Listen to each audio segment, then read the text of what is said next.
Welcome guys, a short video of how I design straight on the people. I'll show you step by step how I do and why do I do what I do. So for this time it will be this canvas and we're gonna draw straight on her. First you make a new layer. This is the one what we're gonna be drawing on, and we're not gonna touch that layer where she sits on.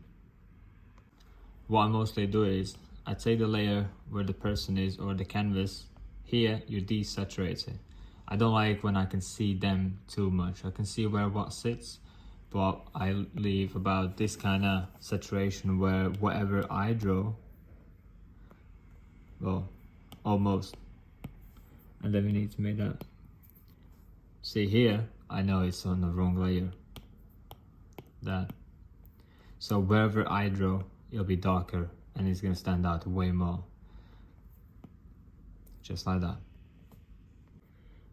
Pen, pencil, inking. I always use technical pen, and there's stabilization, and I take all the stabilization off for sketching, because that is what we're gonna do first. We're not gonna have permanent lines, but we're gonna sketch where what approximately sits.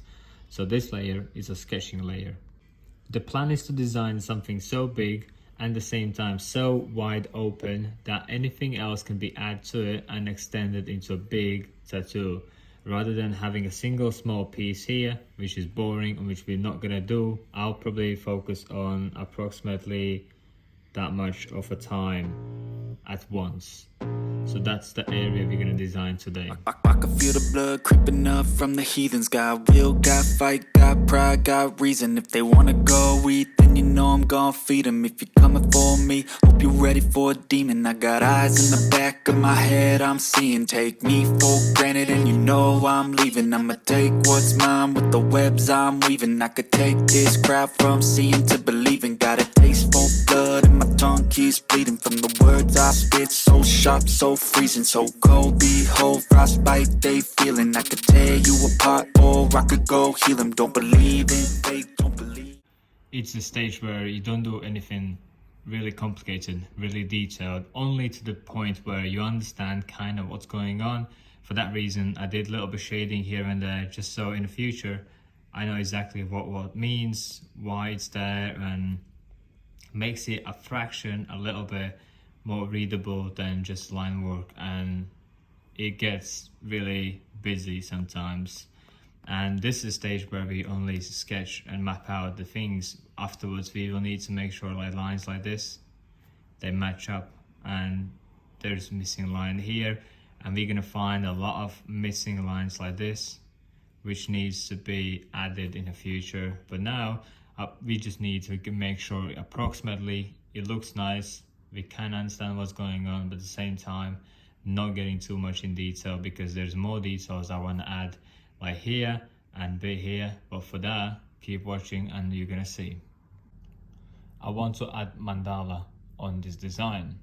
For that one I use a Mazer graph, which creates mandalas for you. So gives you a few options. I always go with that one, and there are a few settings where you can change how many grids you want, how many this and that, and symmetry and that, but you can play with that when you have your own time. So now, mandala time. My mind starts peeling. I don't pace myself, I grind on kneeling. Got lust for change, I just love the feeling. I ain't gonna give up. Got too little time, I'ma live up. Head down, push forward through the tough times, cause anything worth doing is a tough climb. So this is the mandala, what we design.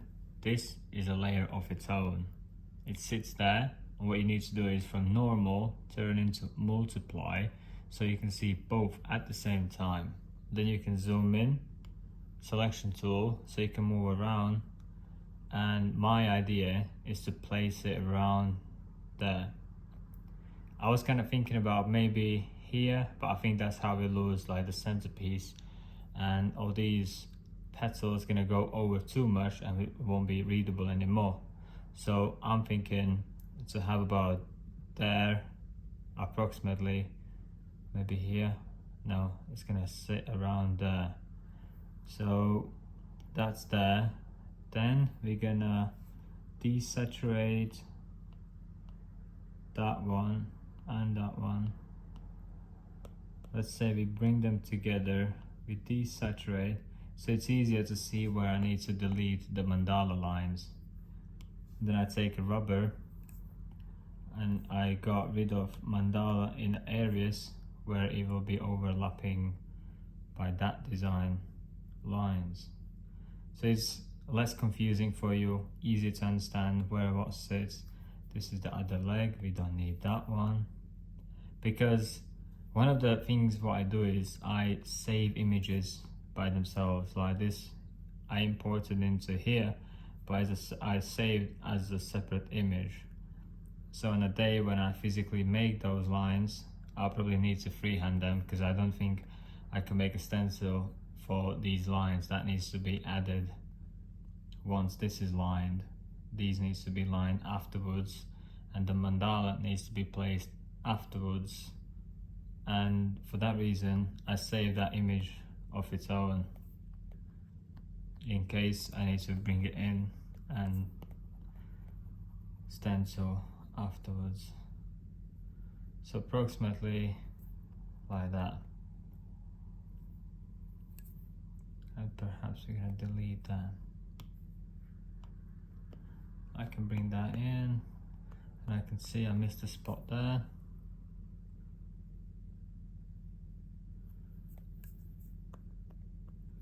And a spot there. So I kind of like the way it sits, but I don't like this line being here.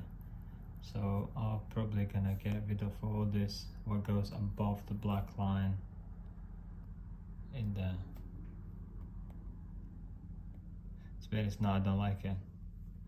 I think it needs to go bigger. Mandala needs to go way bigger. That sits way nicer than it was.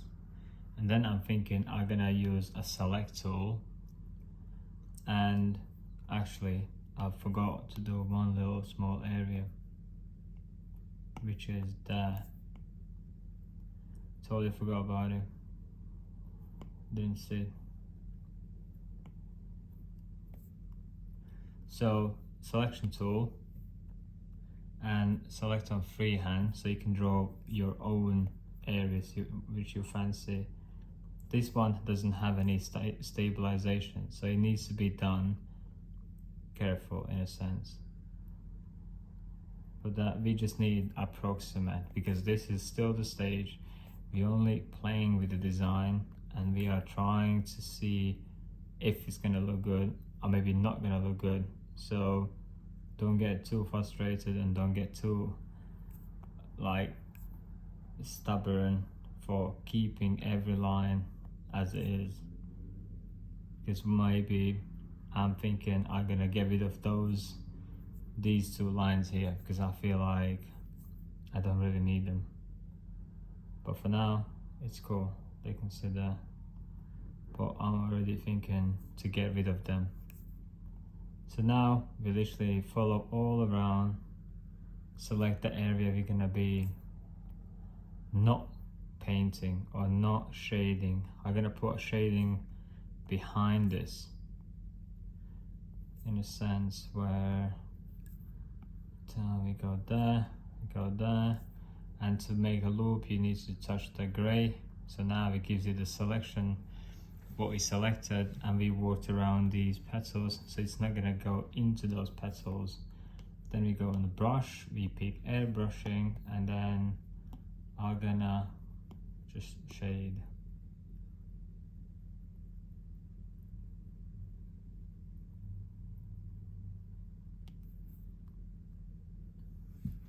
Yeah, that looks quite good, doesn't it?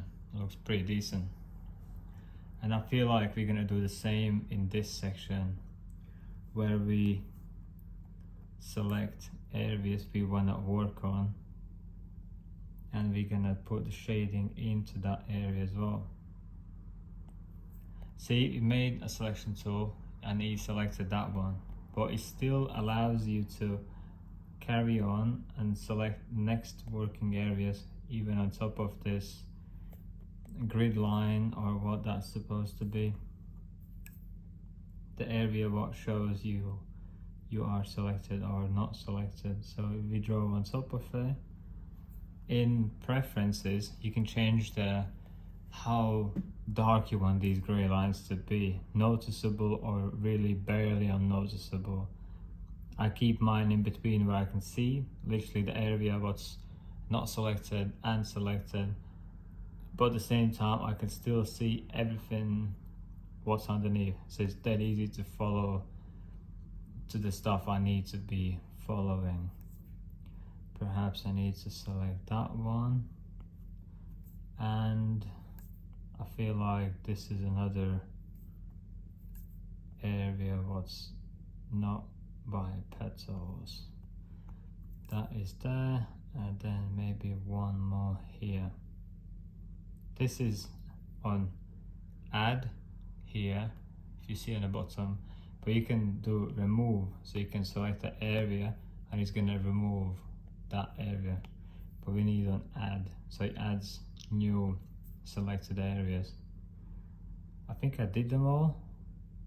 I will not leave that line in between empty. So again, airbrush tool with smooth airbrush, and I just want to see how it looks. I feel it should look quite cool. Yeah, I like that. Gives nice contrast. Probably perhaps these still need to be shaded in the future. Maybe I can leave them negative, but some areas still needs to be shaded in somehow, a little bit, because that and that cannot be in the same color. One of them has to be darker, and I would say this guy needs to be a fraction darker, even if the ends, one of them has to be darker. So that's that. Now I want to add snake in there somehow. So my go-to is a new layer. That will be for the snake. For the brush, let's say I use soft airbrush, and I'll take hard blend. I desaturate, and what it gives is same thickness all over the place. So with this one you can draw the shape of the snake, and then it's still afterwards you can, let's say, desaturate that a little bit, and then it's easier to follow the line work, and the snake will be the same thickness all over the place. So it doesn't get thicker, it doesn't get thinner, it's one consistent size all the way through. On here on the side you can pick what size that snake is gonna be, so literally you can create whatever shape you want to do, and it's gonna be the same thickness all over the place. And then all you need to do is do the outer line and the they both outlines in a sense, but one side, another side with lining. So that's another tip for you guys. Got too little time, I'ma live up. Head down, push forward through the tough times. 'Cause anything we're doing is a tough 'Cause I'ma live life for the fight, yeah, I'm here to get it. I got drive, got sight, always have a vision. I don't lie at night, I be in my feelings. I'ma be fine, need time, and I'll soon be winning. I live life for the fight, yeah, I'm here to get it. I got drive, got sight, always have a vision. So I just made the new layer. It's called body lines. That layer sits right on top of that. What we're gonna do, we're gonna turn this body into line. So I'm gonna draw on this layer literally that, following the person, following the canvas. I had enough details to make the image understandable, but not too carried away with details, because we just need the outline of the person and not too much, not too little. And that's the project now, literally following the lines as the person goes throughout the whole image, depending how much you want to include into the line drawing. And that's the next project. I be in my feelings, I'ma be fine, need time, and I'll soon be winning. I can feel the blood creeping up from the heathens. Got will, got fight, got pride, got reason. If they wanna go eat, then then you know I'm gon' feed 'em. If you're coming for me, hope you're ready for a demon. I can feel the blood creeping up from the heathens. Got will, got fight, got pride, got reason. If you wanna go eat, then you know I'm gon' feed 'em. If you're coming for me, hope you're ready for a demon. This is going to be a wrap for today. To finish the next piece, you will need to wait till next time and next video. But for this one, you can see the body's there, you understand the position, the brain kind of fills the blanks anyway. Perhaps I'm going to do some more tattoos on her, so maybe I will join all the lines together, but in any case, the body's underneath there and that sound.